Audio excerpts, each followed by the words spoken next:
E aí pessoal, beleza? Seja bem-vindo ao meu canal. Para quem não me conhece, meu nome é Gleidson Duarte em História com Café.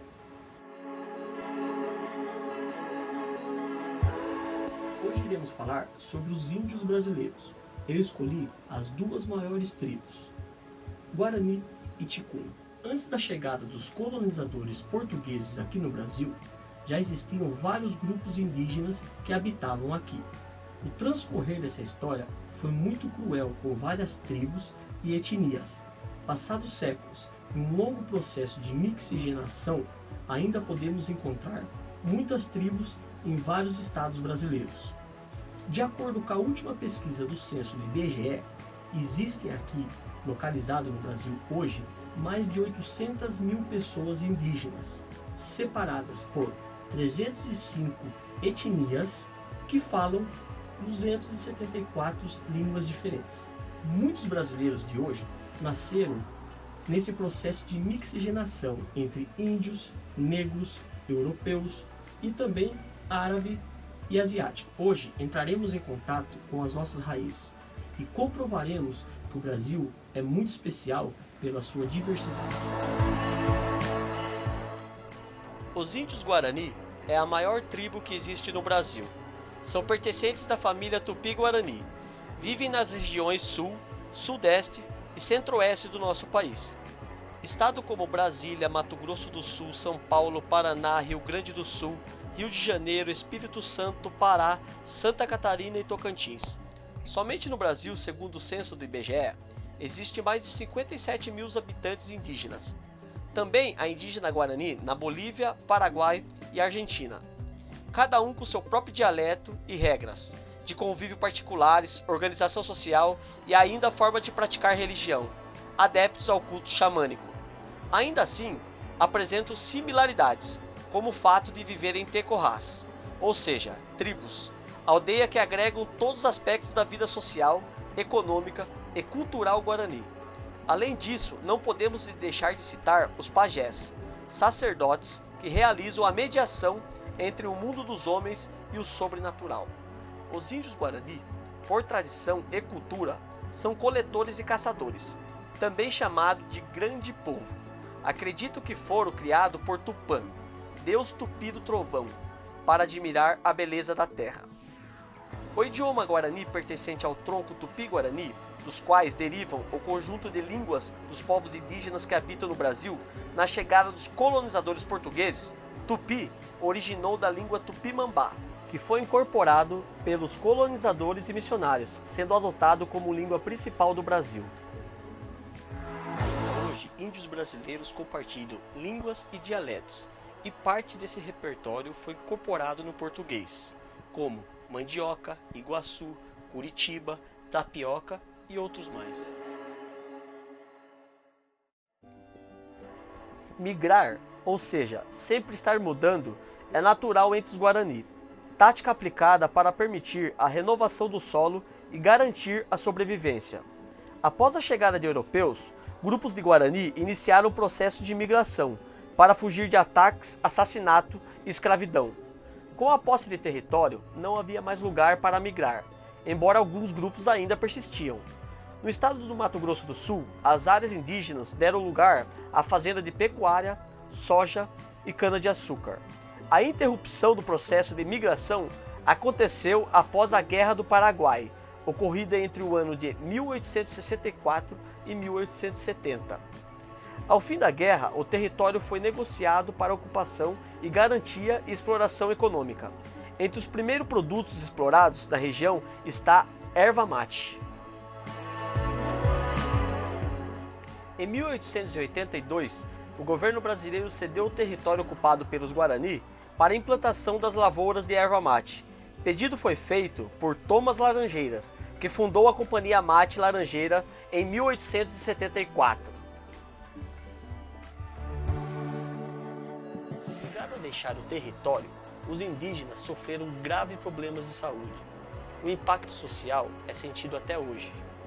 Situação agravou em 1943, Getúlio Vargas, então presidente brasileiro, entre 1882 a 1954, assinou o decreto de criação da Colônia Agrícola Nacional de Dourados, oferecendo terra a familiares de imigrantes de outras regiões e países.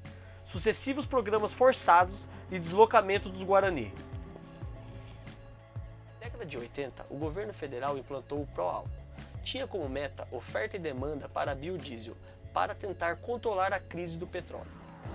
No Mato Grosso, os índios passaram a trabalhar nas lavouras de cana-de-açúcar. Não eram raro a denúncias de trabalho escravo. Estudo antropológico apontam que há terras tradicionais pertencentes aos indígenas hoje. Há um impasse entre indígenas e proprietários de terras da região. Em consequência da disputa constante de conflito armado próximo às aldeias, entre 2003 e 2006, mais de 400 índios foram assassinados nessa região.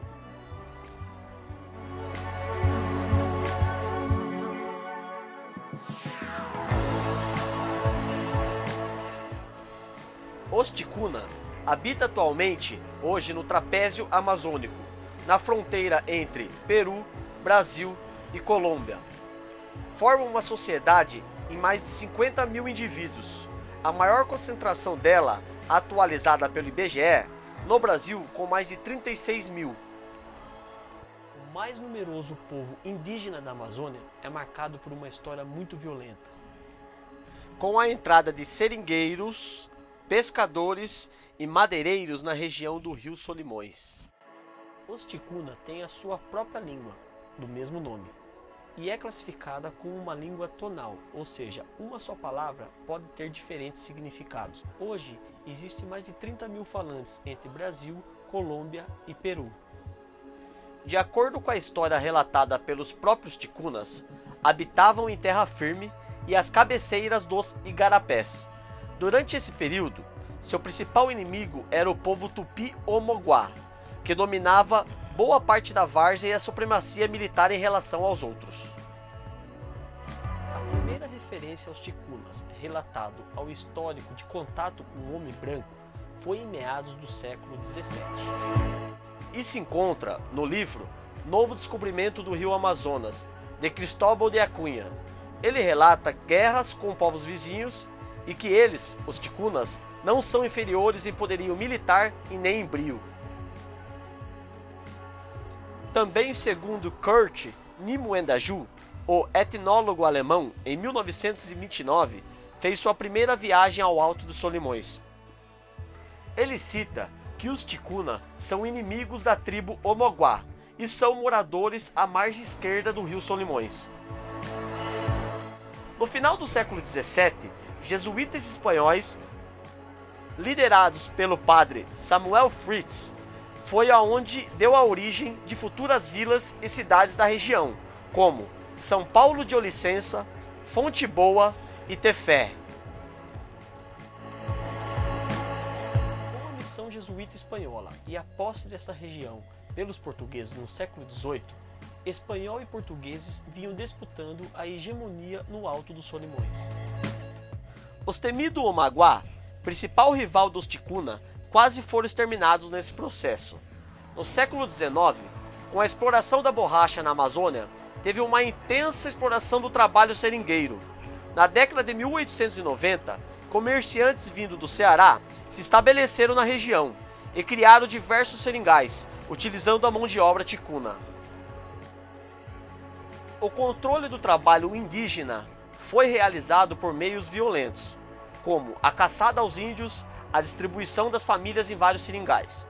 Até meados de 1940, os ticunas ficaram sob o poder dos patrões seringalês. Controlaram todas as instituições políticas, administrativas e religiosas. Eles estavam vivendo em uma escravidão.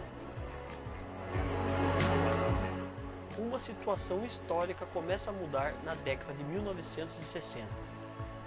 A fronteira da Amazônia vai sendo transformada em área de segurança nacional para o exército brasileiro. Isso fez com que a relação entre patrões e índio mudasse profundamente, sem a possibilidade de coerção por castigos físicos, coibida pelo exército. A atuação da Igreja Católica por meio da província apostólica do Alto de Solimões, inaugurada pelos capuchinhos italianos em 1910, gerou infraestrutura de saúde e educação. Durante a década de 1960, também missionários batistas americanos chegam em Altos dos Solimões com o objetivo de catequizar os índios. A partir do aparecimento do movimento messiânico da Irmandade de Santa Cruz, com a perda da autoridade sobre os índios, já na década de 1970, os antigos patrões deu apoio às ideias de um homem chamado Irmão José Francisco da Cruz, com alguma semelhança com a tradição religiosa ticuna, admitindo possibilidade de punição divina. E com o apoio das principais lideranças políticas da região, as ideias de José da Cruz vingaram. Um movimento religioso foi fundado, cresceu em pouco tempo, convertendo índios e não índios por todo o Alto de Solimões. Sendo assim, posições de liderança na hierarquia da Irmandade foram reconquistadas pelos antigos patrões.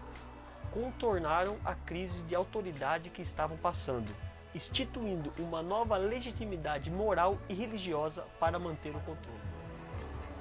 Ainda hoje, existe adepto desses movimentos religiosos entre os ticuna. Isso tudo deram origem em uma nova dinâmica social nos povoados já existentes e novos, onde os habitantes procuram viver de acordo com as doutrinas desse movimento religioso.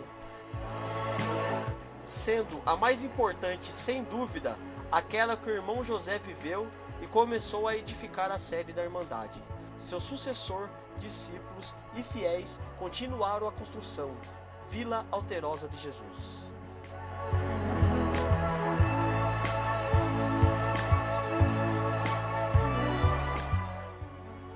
E aí pessoal, beleza? Gostaram do vídeo? Bom, se vocês gostaram e gostam muito desse tipo de conteúdo, eu peço por gentileza para vocês, se inscreva no canal, deixa aquele like, comenta e compartilhe para ajudar o nosso canal a crescer. Dependemos muito de você. Valeu e até a próxima, e vem muito mais por aí. Eu quero estar colocando aqui pelo menos um vídeo por semana, beleza? Valeu, até mais, tamo junto.